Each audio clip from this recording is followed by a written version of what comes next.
Hey everyone, my name is Masa and I'm from Lightly, and today in this short tutorial I just want to show you how you can export the images after you've done some data curation, labeling and Q&A. So basically, let's say I've done some work inside LightlyStudio and I've come up with a subset of images that I want to put into labeling because, for example, I have unlabeled images. I did some smart subset selection. I got a smarter, diverse subset of images, and now I want to give it, to my labelers, or perhaps even I want to, use those images for actual model training. So what I do, I can just click on this tag here. So, these are these diverse images. We can see these images really are diverse because, the blue dots inside the embedding plot show that they're nicely distributed across the dataset.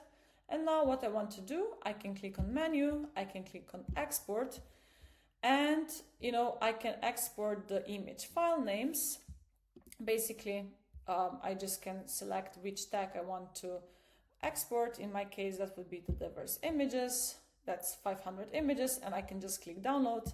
And what will then happen is that I will get a whole, downloaded list of image file names for this subset of 500 images. So yeah, that's very cool. I hope you enjoyed this short tutorial and see you in the next one. Thank you. Bye.